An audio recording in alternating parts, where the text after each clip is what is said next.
Bonjour à toutes et à tous, on est chez Arc Audio pour un épisode de Crates. Mon nom c'est Jay Breeze et j'ai l'honneur aujourd'hui d'accueillir en tant qu'invité un ami de longue date et un de mes musiciens préférés, Mamen Lubensky. Bonjour. C'est comme ça, hein, ton prénom c'est Mamen et ton nom de famille c'est Lubensky. Ça se fait pas. Mais Ouais. Comment vas-tu? ça va très bien. Une très belle journée. Même Mais- si je suis triste d'être rentré à Paris. Oui, merci beaucoup d'avoir accepté cette invitation. C'est un plaisir. Et je trouve ça ouf parce que on en discutait un peu plus tôt tout à l'heure et tu disais que c'était rare en fait tes moments médiatiques et des interviews. C'est vrai. Et ben ouais, c'est que comme je suis un peu low-key, un peu caché, que je crie pas trop sur les toits, que je ne poste pas trop sur les réseaux sociaux. C'est je trouve que vrai. C'est un peu normal aussi. Mhm. Et peut-être que j'attends mon moment. Peut-être que tu attends ton moment Peut-être aussi. que c'est bientôt. Ben écoute, j'aurais eu la primeur de ce moment peut-être. Et, Shout out, Matt. Shout out, Matt. Et ouais, en tout cas, je suis super content de t'avoir aujourd'hui. Si tu devais te présenter en quelques mots, qu'est-ce que tu dirais? Moi, j'aime la musique. Ouais, c'est ça. Et tu fais la musique. Et je fais la musique. Ouais. Et depuis tout petit, et c'est toujours un plaisir de faire de la musique, de rencontrer des nouveaux gens pour faire de la musique. Et avec le temps, on va dire que la spécialité, c'est devenu d'accompagner un peu des artistes Mhm. dans une recherche de autre chose, un peu. Ok. Moi, si je pouvais définir, et c'est ce que je dis à chaque fois aux gens que je rencontre pour parler de toi. Et je dis, c'est un peu le mec qu'on appelle, qu'on veut rajouter un supplément d'âme dans son projet musical. Magnifique. C'est que j'ai reçu des messages comme ça en plus. Aïe, aïe, aïe. J'ai reçu des. On a un projet, mais ça manque d'âme. Aïe, aïe. Je suis en mode, bah oui, mais bon.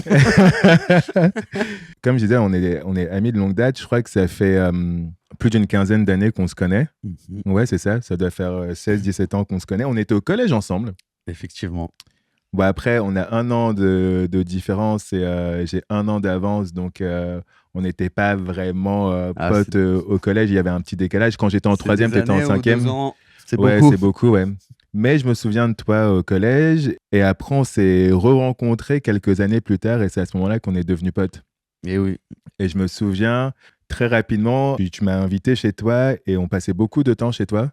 Et en fait, c'était quoi tes premiers souvenirs de vinyle? Parce que, étrangement, les souvenirs que j'ai quand on allait chez toi, j'ai pas de souvenirs de disques, tu vois. C'est vrai. Et pourtant, Et pourtant, mon père, il avait une bonne collection en vrai. ok. En fait, la vraie histoire, je viens de me souvenir, c'est que quand j'étais petit, un jour, j'ai pété la platine Ok. en cassant le bras. Mhm. Et du coup, on a toujours eu la collection, mais du coup, on n'avait plus de platine pour les écouter. Ok. Mais quand même, quand j'étais petit, ça écoutait beaucoup de disques Et à l'époque où je venais chez toi, en fait, ils étaient où les disques? dans les toilettes. Ah, c'est pour ça. Mais il y avait toute la collecte et il y avait beaucoup de trucs. Et du coup, mon père, j'ai dû récupérer la moitié. Bon, ouais, j'ai fait mon tri, hein. Je Ouais, les bien trucs sûr. que j'aimais pas. Mais j'ai récupéré pas mal de ses disques. Et du coup, il y a pas mal même d'émotions musicales et de trucs que j'ai découverts parce qu'il m'a dit tiens, écoute ça. Ouais. En daron. C'est quoi les, Du coup, les premiers souvenirs? Ouais. bah, déjà, mon père, il est fan de Gainsbourg. Ok. Mais fan limite un peu grave. Que Ok. des fois, tu le regardes et tu dis mais tu parles comme lui. Tu Ah, vois. c'est un fanatique. Fanat sec. Hmm. Et du coup, il avait tous les disques, on en écoutait beaucoup. Il m'a filé Melody Nelson et L'homme à tête de chou que j'ai vraiment beaucoup aimé. Il m'a filé Black Market de Weather Report, qui est le premier disque où j'ai dit je veux faire du synthé. Mhm. Parce que Joe Zawinul, Harp 2600, tout ça, Mhm. ça m'a touché. Et voilà, hein. Surtout ça, je crois. C'est les Gainsbourg, Weather Report et un peu des trucs que moi j'utilisais à sampler comme Tangerine Dream, Yes, des trucs comme ça. Yes. Et du coup, un disque dont tu viens de parler, là, L'homme à la tête de chou de Ouais. Gainsbourg, Magnifique disque. que tu as choisi. Ouais, et ben moi j'aime cet album parce que je crois que c'est un des premiers disques où j'ai commencé à écouter vraiment les paroles. Ok. Parce que moi de base j'aime la musique. Mhm. Les sons. Et voilà, les sons, les sonorités, les espaces. Et la parole, j'avais l'impression que c'était un truc qui me parlait moins Ok. ou auquel j'étais moins sensible. Hmm. Et celui-là, bah, bizarrement, la musique, des fois, elle est un peu cringe. Genre, il y a 2-3 morceaux où je suis en mode ah, ce morceau, je sais pas si je l'aurais écouté. Mais la parole, elle fait que ça prend un peu sa couleur. Par exemple, c'est quoi? C'est Variation sur Marilou. Ok. La prod toute seule, je sais pas si j'aurais aimé ce morceau. Mais la parole, elle fait que je trouve que c'est un des morceaux principaux de la musique française, genre. Parce que je trouve ça super bien écrit. Et que la musique aussi, elle accompagne bien le chant, en fait. Et Yes. l'image. En diguant, tu as choisi ce disque et moi, j'avais envie qu'on écoute Aéroplane dessus. oui. Je choisis à ta place. Bon, c'est un morceau que tu aurais pu choisir aussi parce que tu l'as samplé quand on était jeune. Quand on était très jeune sur la SP404 première édition. Ouais, je l'avais samplé dans cette mixtape qu'on a fait. Mhm. Et même, j'aimais trop ce sample, le morceau en lui-même, on l'aime. On disait tout à l'heure, on le réécoutait, que c'était très Girl Blue de Stevie Wonder. Uh-huh. C'est un peu la version Gainsbourg de Girl Blue de Stevie Wonder. Yes. Mais ouais, très beau morceau, le lead trop beau, c'est joli. Bon, on l'écoute. Hop.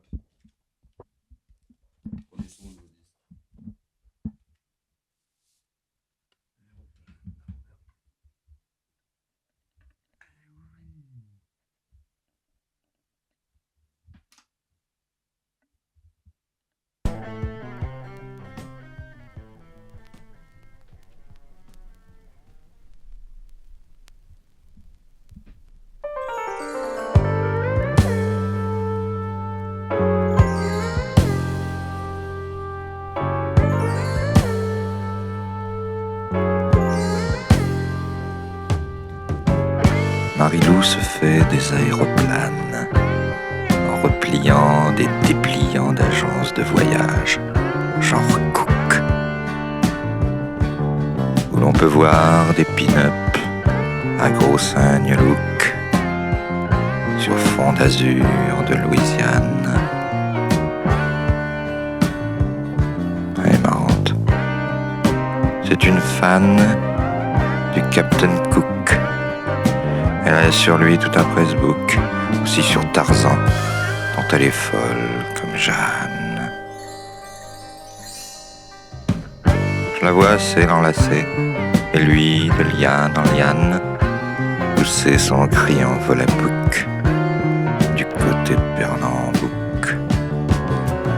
Et moi, Chita le singe, qui leur cavale au cul dans la savane.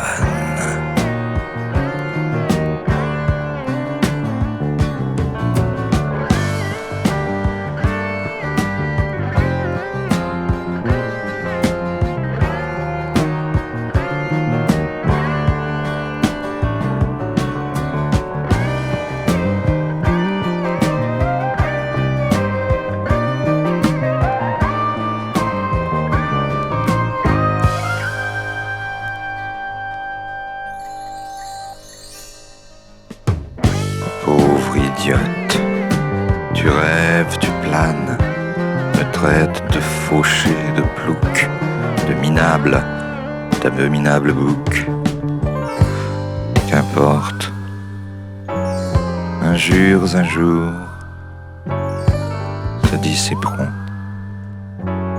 comme volutes gitanes.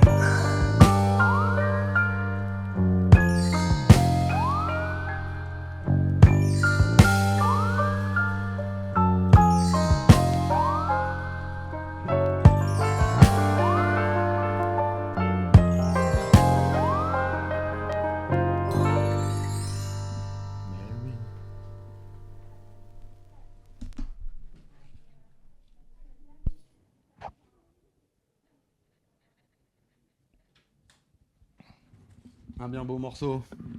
Yes, sir.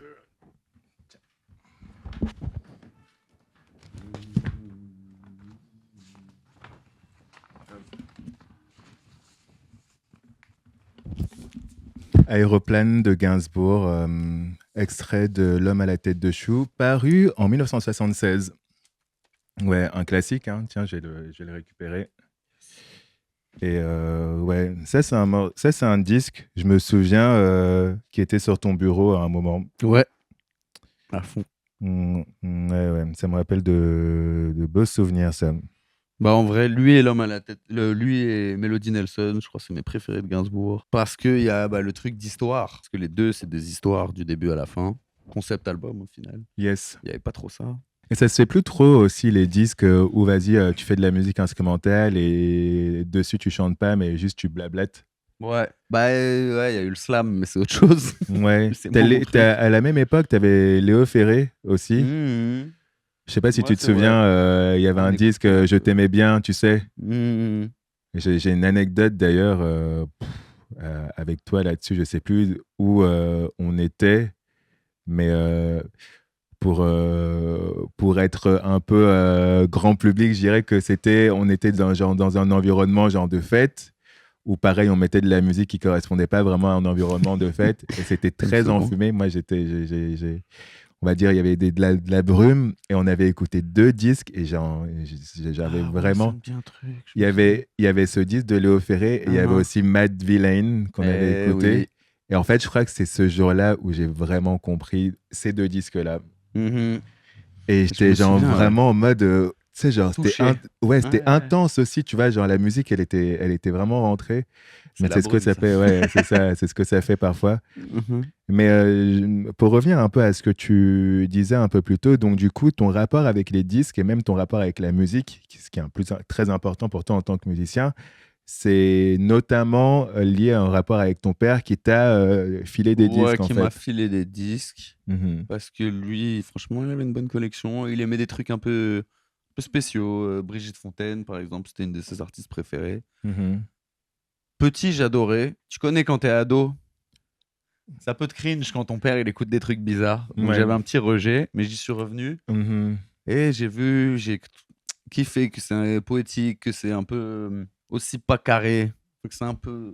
Mais tu sais, moi, Brigitte Fontaine, le rapport que j'ai avec elle, surtout que pour le coup, c'est une musicienne qui a été très médiatisée à une certaine époque, elle passait beaucoup à la télé, C'est vrai. un peu tout au long de sa carrière, que ce soit early, dans les années 80, dans les années 90, elle a toujours eu des moments. Maintenant, je pense qu'elle est un peu trop âgée pour leur donner le temps, Ouais. je crois, aller sur les plateaux télé.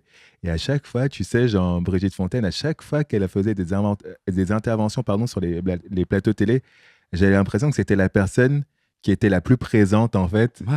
Tu sais, genre, les mecs qui sont là, tout le monde essaie de rigoler un petit peu, et nanani, Elle nanana. Et en disait des fait, trucs directs, ouais, et j'avais l'impression que c'était, sincères. ouais, et que c'était la personne qui était la plus présente, en fait, la Mhm. plus real de tous ces plates. Et que, en fait, tous les autres, ils étaient, en fait, ce que eux pensaient que elle était. Ouais. Tu vois, il y avait un peu, Non, ils lui ont un peu mis un rôle à elle. Ils l'ont dit, ah ouais, ouais, elle, c'est un peu la folle au chat du quartier. ouais, Alors que alors pas du que tout. c'était la plus real Mais en du vrai, plateau. ça me fait penser qu'à cette époque, il y avait un rapport bizarre à la télé. Mhm. Et que justement, on attendait un peu de voir ces gens. Moi, j'étais content quand je voyais Brigitte Fontaine, quand je voyais Mhm. JCVD, frère. Ouais, Parce qu'au final, c'est des gens qui disaient des trucs super pertinents, Mhm. qui étaient très conscients et au final assez intelligents et avec des philosophies. Ils étaient présents, comme tu Ouais, dis. Et c'est des gens de qui les gens se foutaient de leur gueule un peu. ouais. Après, Brigitte Fontaine, euh, surtout, son catalogue parle pour elle. Tu vois ce que Ouais, je veux dire? et oui. Genre, bon, ok, vous pouvez vous moquer d'elle un petit peu, mais la meuf, elle a fait de la musique énervée avec Ariski Belkacem. Ouais, Art Et Ensemble of Chicago. ouf. Eh oui. Et oui, des trucs magnifiques, avant-gardistes et tout. Non, non, vraiment bien. Et du coup, ouais, le daron, il m'a filé ces trucs-là. Après, il avait des autres trucs que j'aimais pas. Genre, lui, il était fan de Mylène Farmer. Moi, j'étais pas dedans. Hmm. Mais je comprends qu'il y a un perso et tout un truc. Hmm. Et ça, et les disques. Et après, en vrai, à partir de là, j'ai eu envie d'acheter des disques. Ok, Simplement. ok. On était au collège ensemble. Ouais. On avait 1 an d'écart, il avait 1 an d'avance, donc il y avait ce gap-là. Mais on s'est. Parce on habitait dans le même quartier, je pense qu'on habitait genre vraiment à 10 minutes à pied l'un de l'autre, dans le nord-est de Paris, dans le 20e arrondissement. Et oui. Moi, j'habitais à Saint-Fargeau, toi, t'habitais à Vers Jourdain, place des Jourdain, Fêtes. ouais, Ouais. exactement. Et ouais, on habitait on a grandi dans le même genre d'environnement, dans le même genre d'immeuble, en fait. Ouais, tu vois. ouais, ouais, tout à fait. Et Et il y a des gens que je vois maintenant qui habitaient pas loin aussi. Le Duke qui vient je crois, il du même était bâtiment que toi, non? pas le même bâtiment, mais Le le même même ensemble, ouais. ensemble d'immeubles, ouais, Ouais. la villa Saint-Fargeau. Tu vois, shout out le Duke. Shout out. Et ouais, en fait, c'est fou parce que finalement, ben, on vient dans un environnement qui a été très dynamique. Et ça me fait penser aussi, du coup, à la manière dont on s'est rencontrés. On s'est rencontrés dans un immeuble qui était un peu Pas très loin. entre ouais, chez toi et chez moi. Et on s'est re-rencontrés. Parce que, bon, comme je disais, on était au collège ensemble, mais quelques années plus tard, on s'est re-rencontrés à une fête. à une boom, même comme on disait à l'époque. Eh oui. Et je me souviens de toi qui t'étais accaparé la sono avec notre cher ami et feu Hillel, qu'on embrasse fort. Et en fait, vous mettiez de la musique électronique, genre techno bizarre. Et après, vous avez mis un son en mode de beats. Je crois que c'était en 2007. Et à l'époque, moi, j'étais à fond sur tout ce qui était Jay Dilla, etc. Et vous mettez un son, et moi, je suis complètement choc bar, comme disent les jeunes aujourd'hui, tu vois. Et je me lève subitement et je vais vous voir et je me dis, genre, ça, c'est typiquement le genre de son que j'adore. Et je sais pas c'est qui. Et t'as Hillel qui te pointe du doigt en disant, c'est toi. Et en fait, j'étais complètement, franchement, stupéfait de cette information. Et à partir de là, il y a une grosse connexion qui s'est faite entre nous trois, d'ailleurs. Bah ouais. Bah parce que aussi, je pense qu'à cette époque, déjà, cette scène de beats, Mhm. donc qui a eu un espèce de... Il se passait des choses, il y avait le renouveau un peu après la mort de JD, comme tu disais, de Hudson Mohawk, machin, les trucs comme ça. Mais aussi En France, il y avait Onra, il y avait qui Onra, était le leader un peu de cette vrai. scène-là. la Ouais. boulangerie, tout ça. Mhm. Nous, on écoutait aussi After One, des Mhm. trucs comme ça. Et je pense que aussi, bah, comme on n'était pas beaucoup en France, on savait qu'il y avait Onra, Ouais. mais c'est tout. Et ben, je trouve que c'était cool qu'on se rencontre, qu'on se dise, ah, toi aussi, t'aimes ça. Ouais. C'était un vrai lien, quoi. Et le lien qui a vraiment scellé cette affaire-là, ce soir-là, parce que, ok, tu sais, j'en parle de beats, de musique électronique, ça reste encore de la nouvelle musique, tu vois. Ouais. Et on s'est accordé en mode, ouais, t'écoutes du jazz? Ouais, j'écoute du jazz. T'écoutes quoi? Genre John Coltrane. Eh oui. Et en fait, là, genre, on a Là, on a compris dit, ah, ok, que... c'est un bon. Il fait partie de la société secrète. De fou, de fou. Et il y a vraiment ce truc-là où, en fait, je pense que ça a vraiment scellé notre amitié. Mhm. Et en fait, on est parti de là et tu sais, j'en avais genre 19, entre 17 et 19. En fait, on était un peu les... C'était du hipsterisme, en fait. Hein. C'est genre vraiment ça, le Je vrai... n'aime pas ce mot, Oui, mais peut-être. écoute, on était un peu les mecs en mode, vas-y, nous, on écoute du jazz, quoi. Ouais, on avait des lunettes. Et toi, tu faisais de la contrebasse. Non, de la basse. Tu faisais de la De la basse. basse fretless, donc pas Ok. loin de la contrebasse. T'as jamais fait de la contrebasse? Un peu, on m'en a prêté une, Ok, mais c'est dur. ok. C'était Non, de la basse fretless, fretless que tu ouais, faisais? parce que je voulais être Jaco Pastorius. Évidemment. Et ouais, j'étais dans un atelier jazz à Hmm. Romainville, où je payais pas d'ailleurs. Hmm. Et c'était vraiment cool, où j'ai rencontré Tony d'ailleurs. Ok, shout out Tony. Shout out Tony. Et on a commencé à vraiment se buter à ça. Et il y avait un truc que je pensais, c'est que à cette époque-là, donc c'était une époque où les réseaux sociaux n'existaient quasiment pas. MySpace. C'était l'époque de MySpace. Et c'était aussi une époque où il n'y avait pas ce truc d'influenceur. L'influenceur, en fait, ça n'existait pas. Et en fait, nous, les gens qu'on essayait d'influencer, entre guillemets, c'était juste nos copains, quoi. Les gens autour et nos potes, ouais. Ouais, C'est genre ça. on écoutait de la musique, on faisait des découvertes de notre côté. En fait, on avait grave hâte de passer des après-midi chez l'un, chez l'autre, à se faire écouter de la nos sons musique. et des trucs Des trucs qu'on avait découverts, tu vois. Il avait gagné le challenge parce qu'il avait une triche, il avait un voisin qui lui filait de la musique, un voisin de 35 ans Yes. qui avait déjà tout checké et qui lui filait tout. Mais du coup, ouais, fou. Et ça pouvait être autant Steve Reich que du jazz, du free jazz, musique brésilienne. Le premier album de... Comment il s'appelle je sais plus quel rappeur. C'est qui on avait... Pas Ja Rule. Je crois qu'on écoutait son premier album. Le premier Apple de Ja Rule. Ouais, je crois que tu me parlais de ça. On Et cherchait bon, en fait ouais. des trucs. Et les Un trucs truc qui un peu étaient chauds. frais. Ouais. Les trucs qui étaient chauds. Tu dis frais, mais En fait, c'était c'est chaud. tu vois. Et John Coltrane, franchement, c'était... Ouais, c'était le lien. Et en fait, on a vraiment poncé ça, quoi. Et on a eu de la chance de trouver dans les bacs de Arc Oh, je vais repartir avec, je crois. Coltrane live at the Village Vanguard again. Et oui, again, parce qu'il y a le premier qui est Mhm, bien, qui est super bien en vrai. Il y a Rick Dolphy. mhm. Il y a des belles versions et j'ai beaucoup aimé. Moi, j'avais le coffret. Tu sais, ils avaient fait un coffret du Village Vanguard où il y a tous les soirs de live. Ok. Et celui-là, il est bien parce que c'est le second quintet Yep. avec Madame Coltrane. Exactement. Je crois qu'à Le la... bon vieux Pharoah Sanders qu'on voit Mhm. là, RIP. Je crois que... alors, Je suis pas sûr, on va regarder les crédits, mais je crois que c'est Rachid Ali à la batterie Ouais. déjà en 1966, mais not sure. Ouais, je crois que c'était au début, ouais. Connaisseurs, hein, les mecs. Mais toujours Jimmy Garrison. La basse. Et ouais, disque de fou avec la version de Naïma de 14 minutes où il tourne autour du thème et tout. Même la version de My Favorite Thing, elle est incroyable. Elle est violente en fait. En fait, Coltrane, je pense que si ça nous a liés, c'est aussi parce que ça montre que tu es prêt à une certaine, pas violence, mais une certaine intensité de l'émotion. Je pense Yes. que c'est ça.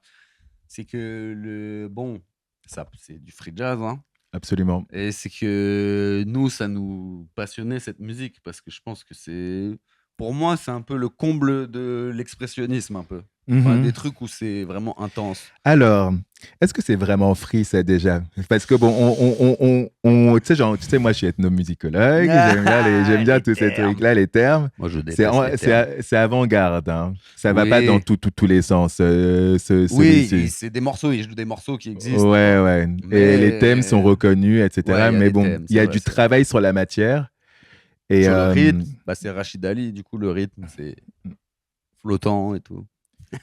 et il y a un morceau de Coltrane qui est, je pense, un morceau phare de son répertoire qui est Naïma. Mais oui. Et il y a une version magnifique sur cette version Live at the Village Vanguard Again que j'ai envie d'écouter. Avec Bon, c'est ça. plaisir. Bon, on va pas tout écouter parce que c'est 15 minutes, Ouais, oui. mais on va écouter un peu une moins le première thème. partie, au moins le thème, quoi. Let's go.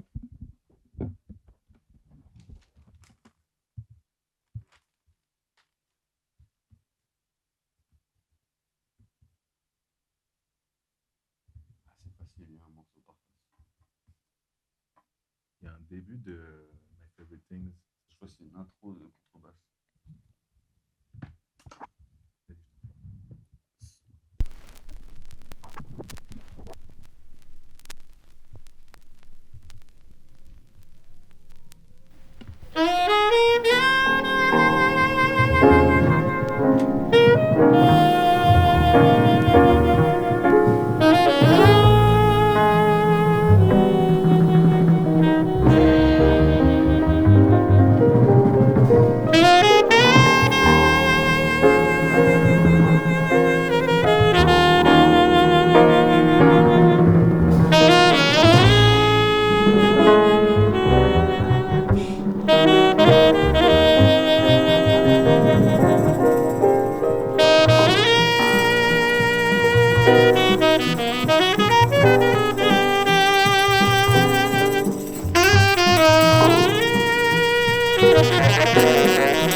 Eh oui. Ouais, magnifique Naïma. La grille, incroyable. Si t'aimes la musique et que t'aimes les accords, il y a un moment où tu vas choper la grille de Naïma et tu vas te dire waouh, trop belle cette grille. Ben, ça me fait penser, là, j'écoutais son sax. Et je comprends pourquoi, pendant longtemps, les paroles, j'étais en mode. Hein. Parce que là, j'ai l'impression que ça dit plein de trucs, mais en moins cringe que les mots. Et je crois que quand j'étais ado, j'étais un peu cringe par les mots. Je suis en mode, les mots, c'est les mots. Il va dire, gna gna gna, ça va être tout droit. Là où ça, tu vois, j'aime bien que. Un peu plus métaphysique ou un peu plus abstrait, je crois. Mais ouais, incroyable cette version. Et d'ailleurs, des versions de Naïma, il y en a un peu toute sa vie. Ouais. Et il y en a même des un peu plus. Il y a le New Thing at Newport, tu vois cet album, où il y a Archie Shepp. Et il y a une version de Naïma, elle est encore plus déconstruite, comme les tartes au citron. Où ils ont mis le citron d'un côté et la tarte de l'autre. Ouais, ça, c'est vraiment un souvenir vraiment marquant de cette époque-là. Surtout que je pense qu'on a d'abord entendu la version classique de Naïma qui est vraiment. Sur Olé. Sur Non. Olé. Sur Ah, pas Olé. sur... Non, c'est Aïcha sur Olé. C'est Aïcha sur Olé. Naïma, soit sur Naïma. Giant Step. On Ok, vérifiera. ouais. Il me semble que c'est sur Giant Step. En tout cas, Naïma qui est un classique de John Coltrane. Et donc redécouvrir ça, c'est aussi dans l'apprentissage et dans la manière dont on va continuer à poursuivre nos recherches et comprendre en fait ce que c'est que cette musique-là, tu vois, qu'on appelle le jazz, ce qui est un terme parfois un peu remis en question, Testable. tu vois, mais voilà, et je sais pas, pour nous c'était ça le truc, tu vois. Ouais. Ouais, moi, je sais que j'étais à la recherche d'une musique très humaine. Ça veut dire que ce genre de musique très humaine, ça me parlait. Comme à l'époque, nous, par exemple, on écoutait Sarah Creative Partners, qui, à mes yeux, était un peu le même genre d'émancipation du rythme et de recherche, en fait, d'ailleurs. Je trouvais que c'était un peu la même... Dans ma tête, cette nouvelle vague de beats dont on faisait un peu partie, mais en caché dans notre coin, Ouais. et ben c'était un peu le free jazz du rap, quoi. De fou. C'était genre, ok, on aime cette musique, le hip-hop, on aime les beats, on aime les samples, on aime les synthés comme ça. On a compris le 4x4. Voilà, comment on fait maintenant pour aller soit plus loin. sortir ou tu sais, ouais, transformer ce 4x4 en des grooves différents. Et ça, c'est toujours au cœur de ta recherche musicale aujourd'hui. Bah ouais, bah moi en vrai, si tu dis le supplément d'âme, Ouais. bah moi vraiment, pour moi la musique, c'est un genre de médicament et un genre de... C'est quelque chose de spirituel. Donc c'est toujours au cœur de ma recherche et que tout ce que j'aime comme musique, je me rends compte que soit il y a les musiques religieuses, soit il va y avoir les musiques sacrées de type procession et tout, ou soit, et ben même dans de la pop, ce qui va me plaire, ça va être de trouver un peu, je sais pas, de la grâce ou un moment de... J'ai envie de dire magie, tu vois. On dit souvent le mot magie, mais moi, des fois, quand je pense à ce mot, je me dis, ouais, mais magie, dans le sens... Ouais, c'est de la magie. Invisible. Ouais, c'est des choses invisibles, c'est les trucs de... Il y a la réalité et il y a des plans derrière. Et ben, c'est ça que je veux entendre. Et quand tu parles de plan, ça nous permet de faire la transition sur le disque d'après, qui est un disque de Pharoah Sanders, qui s'appelle Karma. Et oui. Et le plan, c'est le plan justement invisible. C'est le master plan. Le master plan. Et oui. Master plan. Je pense qu'il y a, franchement, pour les aficionados de jazz comme nous et de musique improvisée afro-américaine, ça, c'est un incontournable. Hein. Incontournable. Karma. Magnifique disque. Qui est un disque qui suit cette époque-là, en fait, qu'on avait, où on continuait à faire nos explorations. Et tu sais, il y a un truc qui nous a beaucoup liés aussi, c'est que on comprenait malgré tout que la spiritualité, même en étant si jeune, que c'était quelque chose d'important et que la musique, elle jouait un rôle dans notre rapport à la spiritualité, tu vois. Et c'était un peu des moments où on sortait un petit peu de... j'ai envie de dire du temps, mais en même temps, on était très présent. C'était des moments de très présent et on pouvait rester comme ça à la baraque à juste mettre ce genre de... Et Comme juste ça. écouter, tu vois. Non, de C'est une fou. sorte de méditation à mes yeux. Hein. Mhm. Bah, surtout ce genre de disque où tu passes par plein d'émotions. Ben, le mec, il médite, en fait. Il est en position de méditation sur la cover. Voilà, moi j'ai fait des stages de méditation un peu intenses où en vrai, c'est pas loin en termes de les sons que t'entends. Mhm. Et des phases par lesquelles tu passes, des trucs très intenses, après du calme. Mhm. Et ouais, ce disque, moi j'ai plein de souvenirs avec ce disque. Ouais. Où, en pleine nuit, ça se mettait des postes, ça allait se foutre dans la campagne pour écouter ça. Le morceau, il dure 40 minutes, je crois. Ouais. Et ouais, intense, non, j'adore. Et Pharoah Sanders, bah, c'est une personne où je suis très content de l'avoir vu plein de fois en concert. J'ai dû le voir 4-5 fois. Mhm. Dont des moments qui étaient vraiment ouais, super intenses, où il jouait justement My Favorite Things, Ok. où il jouait Olé de Coltrane. Mhm. Et ouais, pour moi, c'était un des derniers monstres de cette musique spirituelle là qu'on a tant aimé. Tiens, Eh oui. on va jouer The Creator as a Master Plan, franchement. Troisième morceau là que j'avais jamais vu. Ok. Qui s'appelle comment? Light of Love. Ok.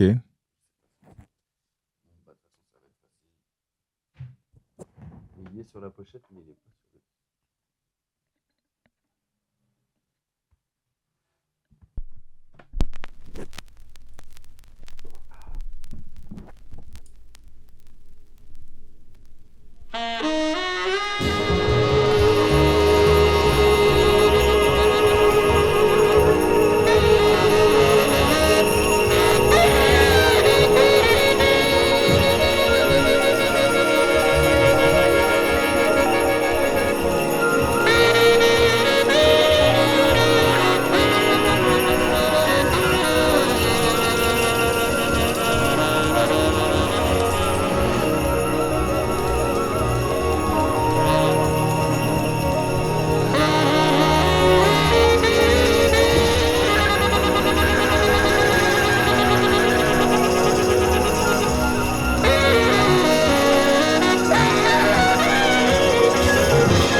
Give me the bass.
prêt pour l'écouter jusqu'à la... On pourrait, hein. Bon, l'émission est finie, on va écouter le disque, nous. Messina. Messina. Eh oui, putain. Baus.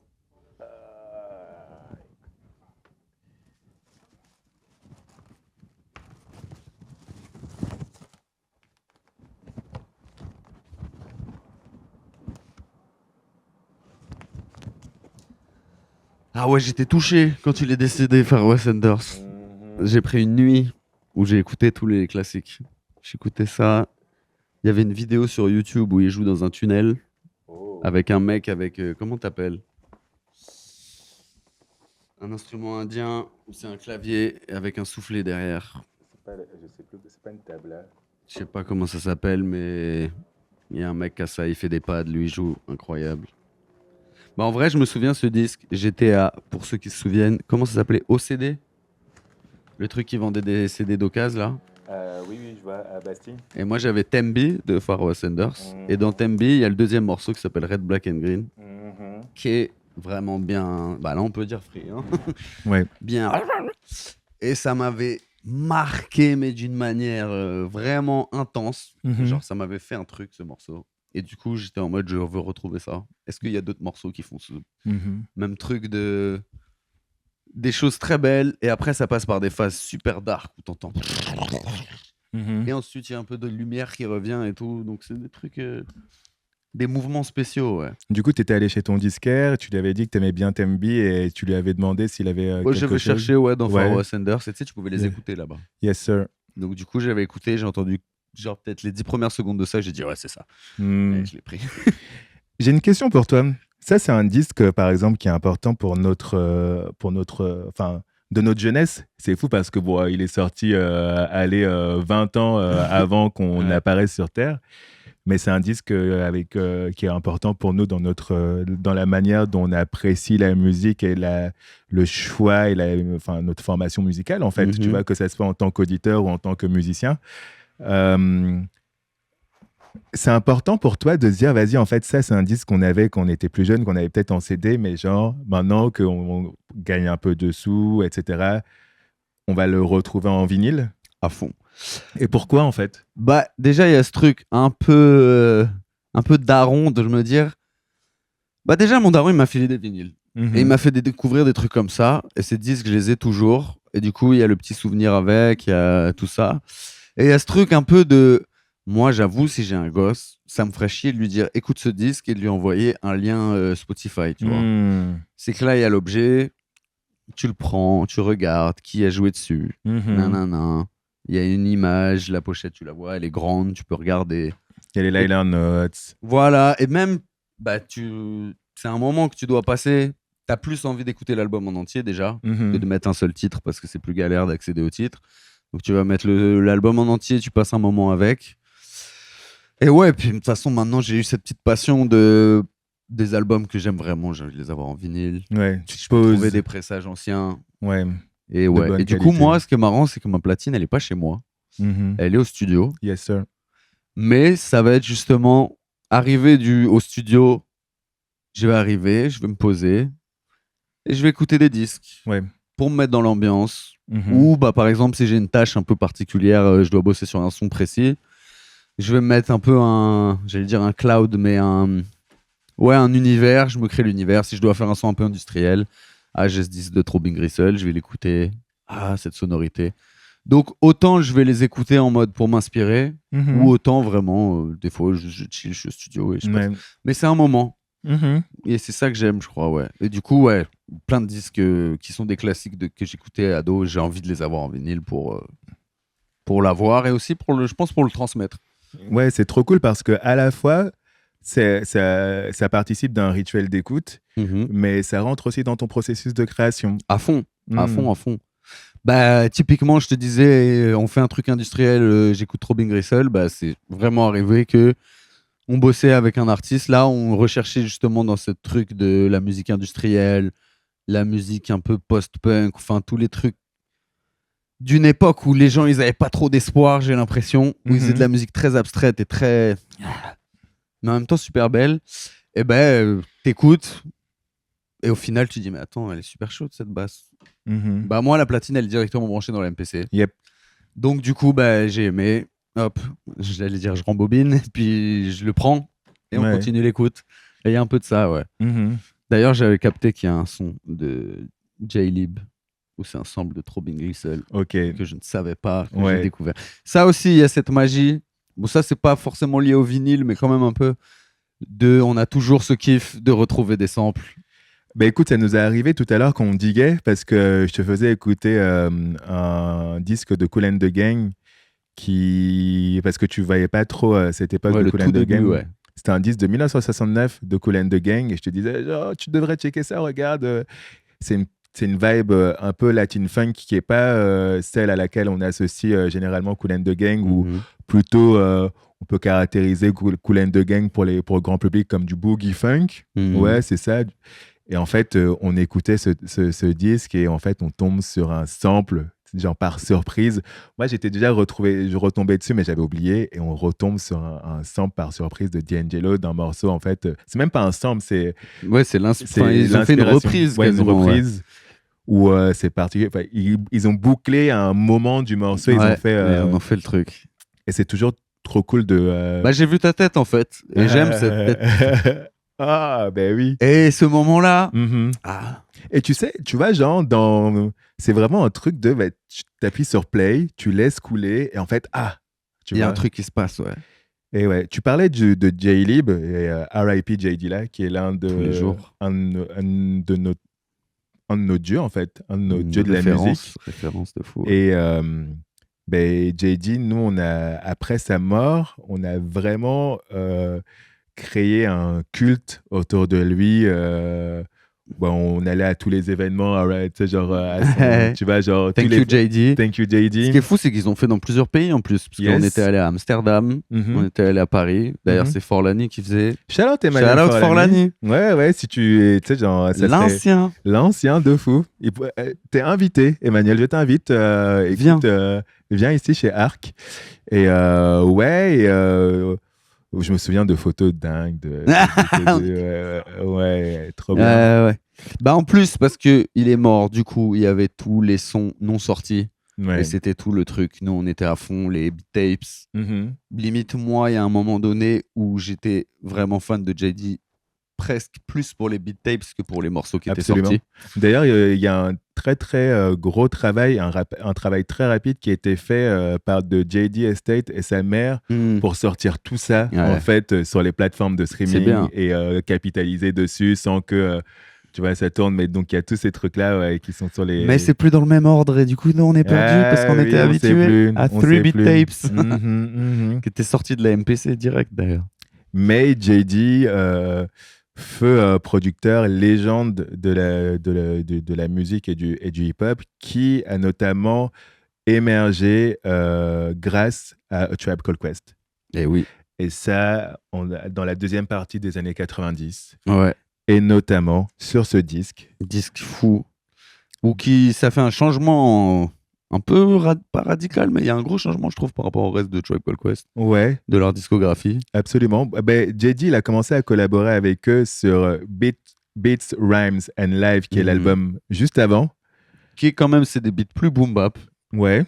Clairement, il y a une différence entre ces deux époques. Et là, là, on le reconnaît en fait. Là, on reconnaît JD, on reconnaît son style, on reconnaît ses drums, ses accords. Et il nous avait choqué, ce disque, je me souviens. Parce que c'était Tribe Called Quest dans un nouveau un peu format, avec la touche JD qu'on aime tant. Ouais, JD 2000. Ouais. JD a un tour de. Ouais. Et il y avait un morceau qui nous faisait triper de fou, qui s'appelle The Booty. Pour son petit discours de début. Ouais. Toujours d'actualité, qui sera d'actualité jusqu'à la fin des temps. Oui. Et le sample trop beau de Freddie Hubbard. Pour les vrais connaisseurs, le sample de Freddie Hubbard qu'il y a dans The Booty. Ah, mais est-ce que c'est dans The Booty le sample d'ailleurs? Mais je sais pas, on écoute le morceau. Vas-y. Tiens, je t'en prie. Parce qu'il y a un morceau de techno française où il y a le même sample. Ah oui. Burnt de. Deep Burnt. De qui? Alors attends. 1, 2, 3. C'est ça de quoi ça? Compliqué, hein.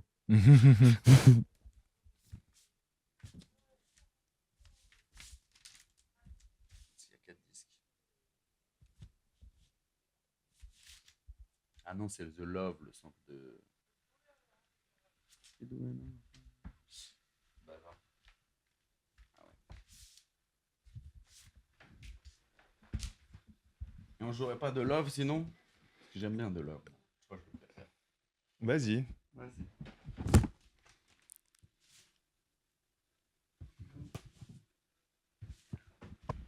Je me souviens même plus de The Love, je crois.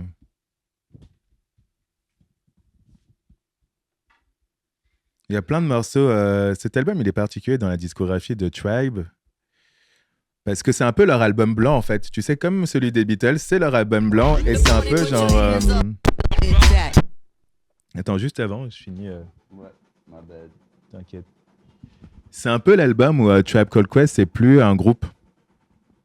Tu vois ce que je veux dire? Un peu comme les Beatles pour l'album blanc où Chacun fait un peu ses tracks. chacun fait un peu ses tracks, il n'y a plus vraiment de cohésion de groupe, mais ils ont quand même envie de sortir un album de Tribe Called Quest.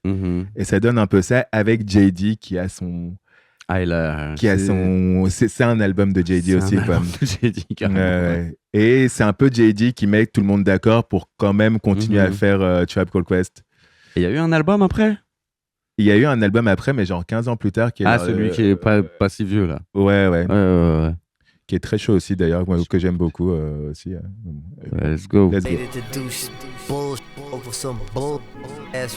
Du début peut-être.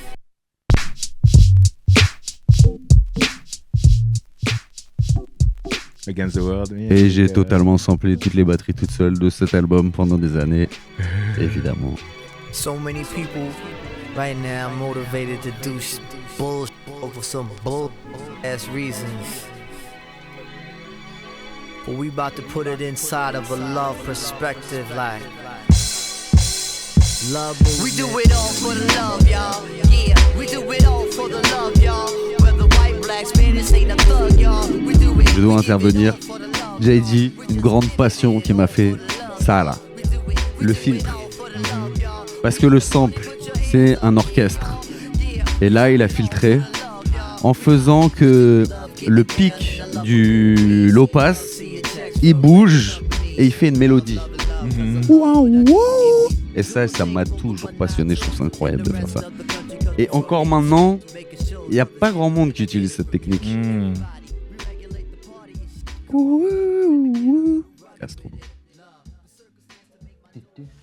Ça, c'est fou aussi parce que du coup, nous, quand on a commencé à vraiment écouter du son, c'était le dernier album de Tribe qui existait.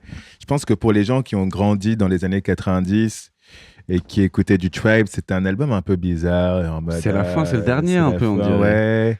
Avec un autre style. Mais nous, ça nous a pas mal marqué, ouais. Quand même. Bah pour moi, c'était comme une ouverture vers un nouveau truc. Mais eux, ils n'ont pas continué ce truc. Avec des gens, ils continuent. Je sais pas si ça a été vraiment continué, mais en tout cas, ça a ouvert. Mais JD, il a continué en fait. JD, il a continué de son côté, il a fait évoluer. En fait, si. Ça, c'est genre, c'est un prequel de tout ce qui est Soulquarians. En vrai, ce son. En vrai, ouais. C'est le vrai, son de vrai, ça, là. Tu vois. C'est vrai. Donc, JD. Qui dit JD dit Madlib. C'était notre deuxième. On aimait les deux. Là où JD plus technique, je trouve, sur les lignes de basse et l'harmonie, que les jazzman qui étaient autour de moi, ils disaient mais waouh, ces accords, c'est des chemins harmoniques spéciaux, genre. Madlib, c'est plus regardez les meilleurs samples que j'ai trouvés. Ça et une certaine et une fougue. Ouais. Une fougue. Une folie en mode mais Madlib. Ouais. Madlib, The Mad Liberator. Et c'est l'un des producteurs préférés de JD aussi. Totalement. En fait, il a entendu, tu sais, genre, il a entendu Madlib et il s'est dit, en fait, il y a un seul gars là qui peut me.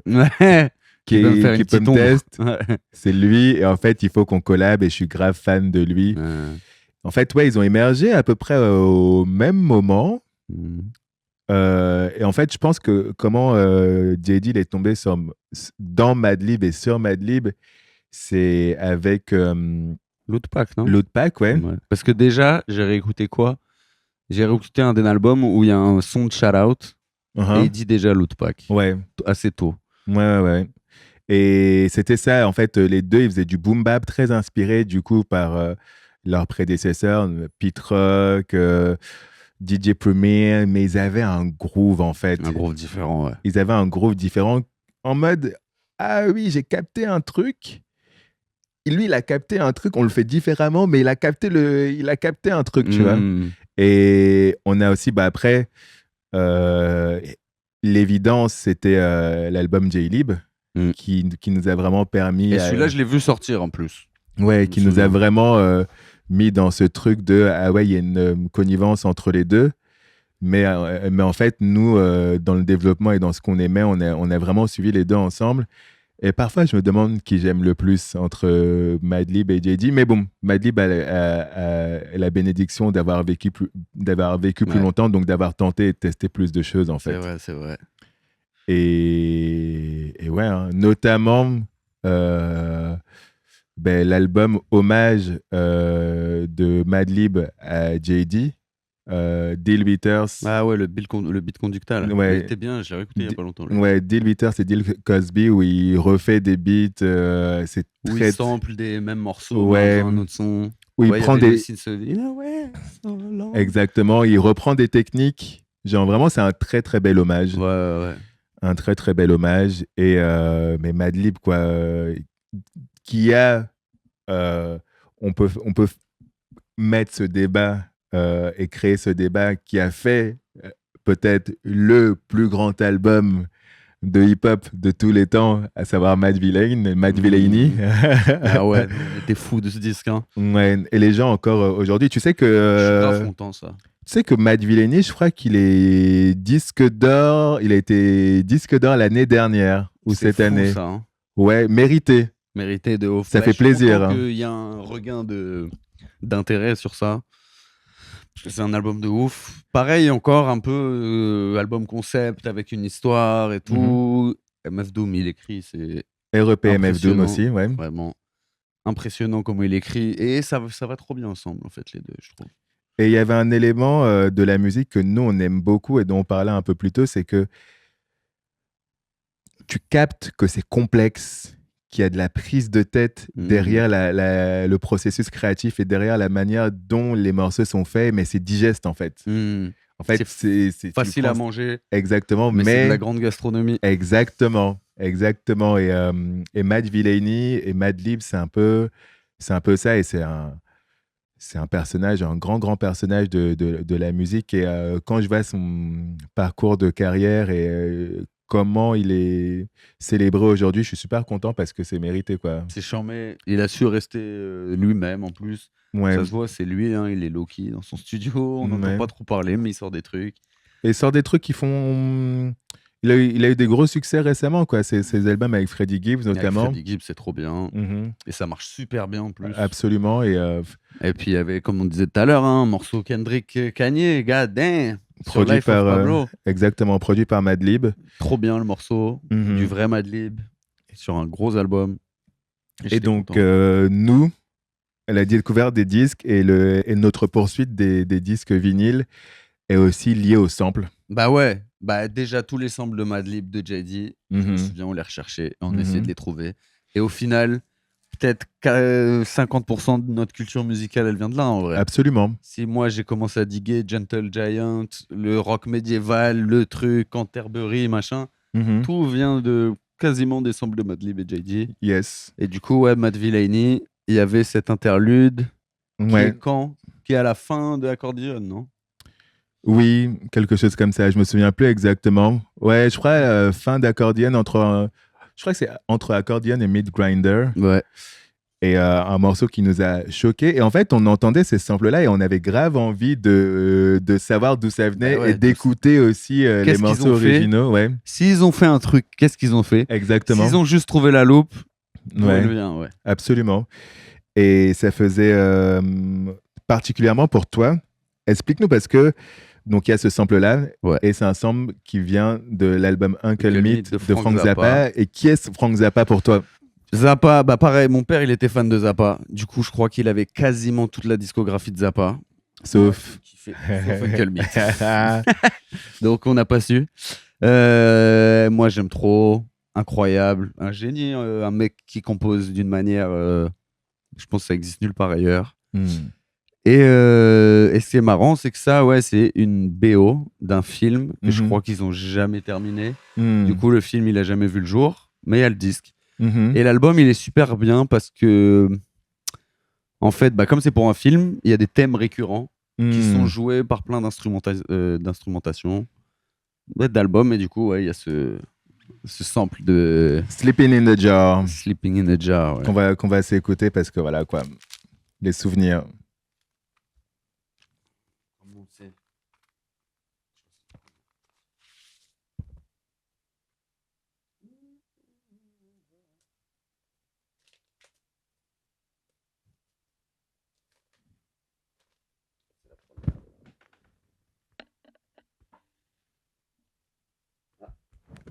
Il est un peu serré, ton pote.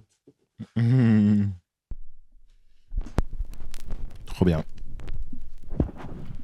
It's the middle of the night, and your mommy and your daddy are sleeping. It's the middle of the night, and your mommy and your daddy are sleeping. Sleeping. Mom and dad are sleeping. Sleeping in a jar.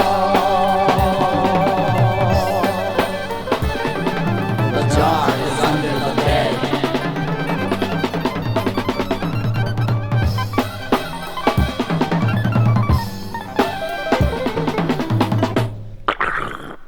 Bizarre. Je me souvenais plus de ça. Et oui, une petite interlude en vrai dans l'album, ça. Ouais. Et lui, il a pris bonne boucle, hein.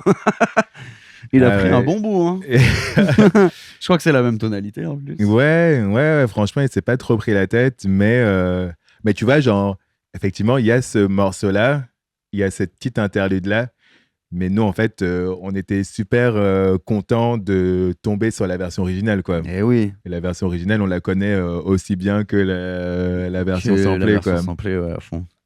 Et même, c'est ça que j'aime de comment il intègre des... Parce que ça, il a quasiment 1000 morceaux. Il a mis un petit bout. Mais c'est un peu de la curation, un peu de... Absolument. Dans mon histoire, ça ferait bien ici. Ce qu'il dit et comment elle sonne la musique, je le mets là. Et ça, ouais, ça m'a ouvert un peu l'esprit sur comment tu peux utiliser la musique dans un album. Qu'est-ce que c'est qu'un sample? Pourquoi tu samples? Est-ce que tu veux juste prendre des petits bouts du morceau, ou est-ce que c'est juste ça te parle, ça te touche, et comme si tu te le réappropries et tu veux dire quelque chose avec. Et donc c'est assez intéressant. Ouais, Zappa, moi j'adore. J'ai beaucoup aimé plein de disques à lui. Je trouve inspirant sur...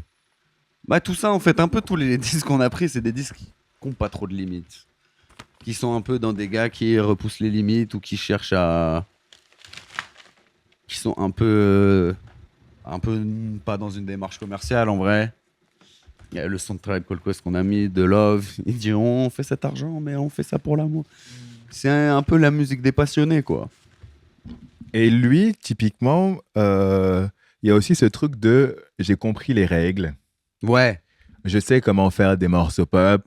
Je sais comment faire du rock. Parce que c'est facile. Parce que c'est facile. Et en fait, je le fais un peu. Et Frank Zappa, pour moi, c'est celui qui fait cette musique-là avec les doigts dans le nez. Ouais, ça s'entend que c'est facile truc, pour lui. Ouais. Et en fait, il va le faire de manière plus recherchée, entre guillemets, avec vraiment une prise de tête, mais en disant, ouais, prise de tête, mais regarde, j'ai les doigts dans le nez quand même. Ouais, avec c'est une prise de tête fun. Ouais, exactement, avec de l'humour. Et l'humour dans la musique, je trouve ça important aussi, de garder du fun. Que tu te prennes pas trop la tête, tu fasses pas trop le sérieux. C'est important. C'était pas la première fois que tu venais chez Arkham. Les noms, car j'achète des disques. Eh oui. Et qu'est-ce que tu avais trouvé la dernière fois que tu étais venu ici?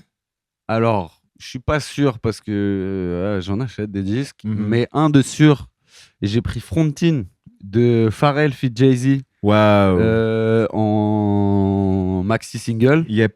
Donc il y a l'instru derrière, ça j'étais un peu Waouh. content. Avec monogramme Star Trek. Ah. Tu vois, c'est les white label, mais avec la Oui, oui, pochette en le trou et un monogramme dessus. Oui, oui, trop bien. Bon, j'ai pris pour l'objet Oui, 50% et 50% pour avoir l'instru de Frontin au cas où j'ai besoin de faire un freestyle dessus. C'est I Can Help It, tu sais, Frontine. Ouais, c'est Ouais, vrai. ouais. Tan, tan, tan, tan. Sauf qu'il Tan. change, ouais. Ouais, ouais. Ouais, le bridge. Ouais, Pharrell, de ouais. toute façon, on sait Ouais. qu'il aime Stevie Wonder. Hein. Et aussi, j'ai appris dans une interview récemment, bon, c'est I Can Help It, mais aussi, initialement, c'était un morceau qui était destiné à Prince. Ah ouais. Quand tu y repenses, pam, pam, pam, et ce falsetto là, genre. Et en fait, il essayait d'être Prince quand il faisait Frontin. C'est fou parce que Pharrell, il a voulu faire un album pour Michael Jackson, ça a fini en Justin Timberlake. Mhm. Il veut faire des morceaux pour. Et au final, c'est des bêtes de morceaux. Ouais, ouais, quand même. Et je sais pas ce que ça aurait fait en vrai. Ouais, ben, I guess we never know. Mais ouais, Rock Your Body avec Michael Jackson, je suis un peu prêt quand même à l'entendre la version. Hein. j'avoue. Faudrait y haïr ça. Ouais, de fou. Ce serait chaud.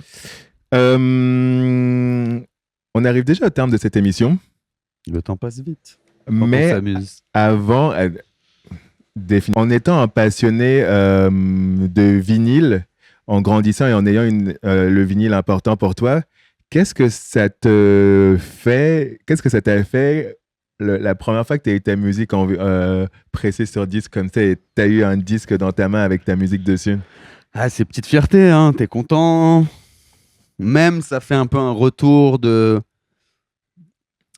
ton entourage, ta famille. Ils voient pas forcément, ils sont en mode, il est sur son ordi. Là, tu Mhm. dis, voilà, ça c'est l'album. Hmm. Mais il y a ce truc physique qui est un peu kiffant. Et ouais, le vinyle, il y a cette qualité qui est agréable. Mhm. Ah non, c'est un plaisir. Et tu te Mais- souviens de le premier disque où tu as eu ta Hmm, musique en vinyle dessus? En vinyle, franchement, je sais pas c'est quoi le premier vinyle. Parce que, on avait pas même fait moi, avec The Hub de vinyle. Non, même moi, je m'en souviens plus. Ah, ça doit être. Franchement, je sais pas. Peut-être le premier album de Jazzy Bass. Non, parce que le Nekfeu, c'était pas avant le premier. Peut-être. Peut-être. Eux, Oh. c'est sûr qu'ils l'ont sorti en vinyle et il était à la Fnac. Mhm. Le premier Jazzy Bass, tu parles de Sur la route du 314. Non, Non, le premier vrai album. Ouais, Pour moi, c'est ça le vrai album. ouais. le vrai ouais. premier, mais c'est le mixtape. Oui, en oui, vrai. oui. Ok, ouais, je sais plus comment il s'appelle. D'ailleurs, ça, est-ce que tu es dessus sur la route du 314? Sur la route du 314, Ouais. la mixtape. Ouais. Bien sûr, j'ai fait dans ma tête. Waouh, c'est vrai ça. Et les gens, ouais, Batterie bien décalée. ouais, très très joli morceau. Très Que joli du morceau. Tesco. C'était que du Tesco. Je crois même que la batterie, c'est du Tesco. Waouh. Un synthé monophonique où tu pouvais, avec du noise, tu peux faire des snares et tout. Mhm. Mais non, je sais pas c'est quoi le premier vinyle, mais celui-là, par exemple, Nuit de Jazzy Bass, celui-là, on était content parce que c'est un disque. J'avais un nouveau chez moi. Et j'avais un peu une nouvelle vie à cette Mhm. époque. Genre, c'est la première fois que j'ai eu un peu de l'oseille grâce à la musique. Ouais. Donc, je me suis un peu fait un bon setup chez moi. Je me suis acheté un Rhodes. Je Mhm. me suis fait des petits kiffs. Mhm. Et du coup, en fait, on a fait l'album chez moi quasiment. Mhm. Beaucoup de trucs qui sont chez moi. Même les sons que Monomyth il a produits, ils venaient chez moi pour les finir. Ou bah, à l'époque, justement, j'avais une contrebasse chez moi. J'avais plein de matos qu'on me Mhm. prêtait. Et d'ailleurs, très marrant, anecdote, le premier son de l'album, qui est Crépuscule, qui est très, très, très, très inspiré par Goragé, La Planète Sauvage. Ok. Le Monomyth, il s'est mis à la flûte et il essayait d'enregistrer le thème, donc. Et il galérait un peu parce qu'il est pas flûtiste, tu vois. Quand t'as un nouvel instrument, c'est un peu dur. Mhm. Et en fait, j'ai un voisin qui est descendu. Mhm. Et quand il a toqué, il avait un petit papier et il y avait la partition de la mélodie de flûte. Il dit c'est ça que vous essayez d'enregistrer. Waouh. Et je trouvais chaud. Enfin, je l'ai trouvé chaud, mais en même temps, ça m'énervait qu'il descende pour dire qu'on fasse trop de bruit. Aïe, mais aïe, putain, aïe. il était en mode j'ai relevé votre mélodie de truc. C'était rigolo. Waouh. Magnifique comme anecdote. Et émouvant, en fait, quand je vois ce disque, notamment le petit sticker, nouvel album Jazzy Bass Nuit, avec les participations de Nekfeu, Alpha One, Esso Luxueux, Bonnie Banane, Sabrina Bellawel, parce que, en fait, c'est les copains, quoi. Ah bah, de toutes les époques qu'on a dit, ils étaient dans le coin la Ouais. plupart. Hein. Ouais, Bonnie, on l'a vu plus tard, mais sinon, ouais, c'est les Sabrina, copains. elle était dans The Hop. Mhm. Esso Luxueux, on a fait des concerts à l'ancienne. Homme de Ben, l'Est, Connexion. Ben, que ce soit Nekfeu, Alpha One, Ouais. tu vois, c'est des gens avec qui, en vrai, quand on a commencé genre, à faire de la musique, Ah, ils ben, étaient pas loin. ils étaient pas loin. En fait, on a Ouais. on a à peu près tous commencé la musique ensemble. Et Ouais. même, C'était la MySpace Generation. absolument, absolument. Ouais, On s'est hein. tous un peu découverts sur MySpace. D'ailleurs, j'ai des messages fichas de la plupart de ces personnes de MySpace. Aïe, aïe, S'il faut. aïe. T'as encore accès à ton compte MySpace? Non. Écoute. Aïe, Mais aïe, ils doivent aïe. être quelque part. L'Internet oublie tout. N'oublie rien, pardon. Ouais, ouais. Mais Et ouais. Non, cet album, c'était un petit plaisir. On l'a fait un peu sans trop se prendre la tête. On se faisait il est plaisir. certifié celui-là, hein, je crois. Ah ouais? Ouais, Non, je crois pas. c'est celui d'après qui est certifié? Ouais. Ok. Ça, ils ont pas acheté, les gens. Acheté. Ben, je recommande déjà. Vous pouvez le trouver chez Arc. Venez chez Arc. Venez chez Arc pour ce disque-là. Ouais, qui est un- en fait, c'est des morceaux. C'est un des premiers albums où il y a des morceaux qui font partie de ma vie plus. Parce que il y a des prods, tu fais des prods, tu l'envoies à un mec, il rappe dessus et basta. Ça, on a vraiment passé du temps, autant sur les sonorités que trucs. Et autant il y a des moments, il y a un morceau, sentiment, avec Lonely Band.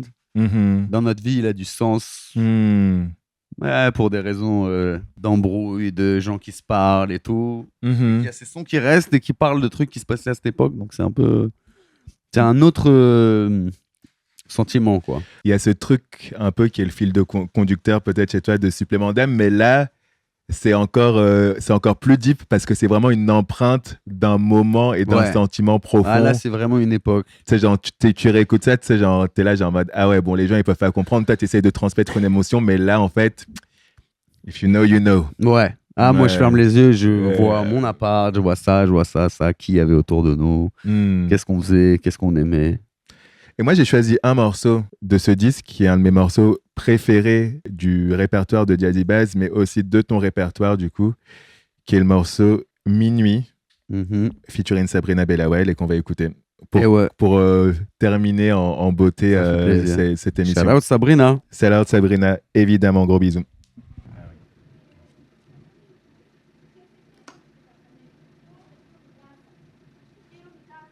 Henri.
Dont un en comme ça. I feel good. Entre autres. C'est moi qui chante. Et parce que je suis fou, c'est bon. Bah, cette partie, c'est une musique pour enfants. Cabbage Patch Kids. Qui est un riz. Ouais, je vois. Tu vois Cabbage Patch Kids. Et le morceau, je le trouvais trop beau. Mais c'était en anglais. On s'est dit, Bon, on a deux solutions. Soit on refait juste la voix, on sample le truc et on enlève la voix en AI et nana. Mais on était dans un bête de studio. J'ai dit, maintenant on rejoue tout. Donc du coup, on a tout rejoué. Enfin, j'ai tout rejoué. Un kiff, 2 heures. J'avais 2 heures pour faire 8 bars. Facile, je fais ma batterie, mon orge, mon machin. Allez, j'ai kiffé. En vrai, là, le dernier Lino, j'ai coupé, c'est mon idée. Okay. Le bridge du milieu qu'on fait, c'est mon idée. Et à la base, la meuf là c'est Juliana Nalou. À la base, on voulait avoir Gabriette. C'est la modèle à la mode. Et dans le son de Charlie XCX, elle dit à un moment même I'm so Gabriette. Enfin, elle dit I'm so Julia, et après elle parle de Gabriette. Bah, on voulait Gabriette et on voulait qu'elle vomisse. Parce que nous, notre but, c'était qu'il y ait mannequin de ouf, mais qu'on lui fasse faire des trucs en modèle, les gars. Il n'y a pas de star, il n'y a rien de tout ça. Les gens, ils sont tous perdus comme vous. Ouais. Minuit de Jazzy Bass. Oui. Ça, c'est une évidence que c'est l'un de mes morceaux préférés de toi. Ça fait plaisir. Et je suis trop content qu'on puisse clôturer l'émission dessus. Et un beau moment en vinyle, en fait. Moi, c'est émotion de fou, tu vois, de l'écouter, de savoir qu'il existe, etc. Mais de l'avoir en vinyle et de pouvoir prendre le temps comme ça avec toi de le mettre. De le mettre, ça fait grave plaisir. Et d'entendre Sabrina et même... Et il y a Corentin dessus. Non, comment il s'appelle ? Merde, j'ai oublié son nom. Qui joue du piano. C'est pas moi au piano. Ok. Eh oui. C'est peut-être Corentin, non ? Non, c'est pas Corentin, justement. C'est un autre, un jazzman qui jouait avec nous. Ok. Joran Cariou. Ok. Il avait joué avec Oko. Montre-nous ton t-shirt. On va terminer sur ça parce que tu reviens fièrement de Jamaïque avec le teint tout bronzé. Jamaica. Et oui, j'étais à Kingston où j'ai acheté ce magnifique t-shirt de Rockers International, le label d'Augustus Pablo. Mm-hmm. Shout out Augustus Pablo. Ouais. Et très bon moment, j'ai kiffé. Moi, c'est un rêve depuis quand j'avais 13 ans. 14 ans, j'étais un punk, j'aimais la musique anglaise et la musique jamaïcaine. Yes. Le ska, le rocksteady, la oi, le punk, tout ça. Mm-hmm. Et donc moi, c'était le rêve absolu. Même, je sais pas, c'est vraiment... Il y a peu d'endroits où la culture... vas-y, c'est une île, c'est minuscule. Mm-hmm. L'empreinte de la musique jamaïcaine sur le monde, comparée à la taille de l'endroit que c'est un truc de ouf. C'est clair. Et t'as l'impression... Par exemple, le mec de Rockers International qui vend les disques et tout, je sais pas, ça sent qu'il y a un truc de... C'est un truc porté, c'est une culture... je sais pas, il y a un truc... J'aime bien l'attachement qu'il y a de la musique, de la culture musicale et de la musique face à tous les habitants de l'île. Yes. Et événement de ouf, nous, quand on y était, c'était... on en parlait d'ailleurs avec un mec, il me disait Vybz Kartel, il va sortir dans pas longtemps. 2 jours après, il sort. Et vous étiez en Jamaïque pendant ça. Et c'était un petit événement, genre, tu prenais un taxi, tu sais pas de quoi parler, tu dis alors Vybz Kartel, il est sorti, là c'est bon. Ouais. Ça parle sur ton trajet, non mais incroyable, mais nous ça fait 15 ans, mais il devait le faire sortir parce que c'est une légende, il représente la Jamaïque au monde entier. Je sais pas, c'est genre tout le monde care. Comme ici, si demain il y a une loi bizarre qui passe, les gens ils vont en parler. Là-bas, c'est si Vybz Kartel, il a un truc. Incroyable. Et j'ai trouvé ça incroyable un peu. Ouais, et c'est la musique aussi qui t'a emmené jusqu'en Jamaïque et ta passion pour la musique qui t'a fait ça. Alors, je te dis félicitations, Madji. Merci la famille, ça fait plaisir. Yes, tu sais que t'es le bienvenu chez Arc. Tu vois, on a eu l'occasion d'écouter ces disques-là sur les Hit 20 de Arc. Que vous pouvez venir découvrir et même tester si vous leur demandez chez Arc Audio. On a pu écouter tous ces disques grâce à du matériel qui a été révisé à l'atelier Arc aussi et des disques qui ont été digués soigneusement chez le disque Arc. Et voilà, merci beaucoup pour ce moment. Franchement, ça fait super longtemps. C'est fou en fait parce que on se connaît depuis super longtemps et de savoir qu'on puisse se poser comme ça et de parler de tous ces souvenirs et de parler de toute cette musique ensemble. J'en suis très ravi, mec. Et merci d'avoir partagé ce moment avec moi. Toi. Écoutez, si vous voulez découvrir de la musique de ce cher Lubensky, il suffit de taper Lubensky sur Google ou sur n'importe quelle plateforme. C'est un peu caché, mais ça se trouve. Ouais, exactement. Et si vous voulez des vraies annonces, j'ai monté un label Il y a un projet solo qui doit sortir cette année. Mhm. Il y a l'album de mon ami sur lequel on bosse depuis 3 ans qui devrait sortir dans pas longtemps. Mhm. Je ne peux pas en dire plus, mais Oui, on est là cette année. super. Et j'ai Big time. Big time. Et j'ai hâte d'entendre ça. Si vous voulez checker les podcasts Crates et mon actualité, c'est Jbreeze, JXYBREEZ partout. Vous pouvez aussi checker Arc Paris, HARK.Paris sur Instagram pour toute cette actualité. Et on se dit à bientôt, hein, nous. On dit à oui. bientôt aux gens et prenez soin de vous. Et écoutez God des bless. vinyles. Peace.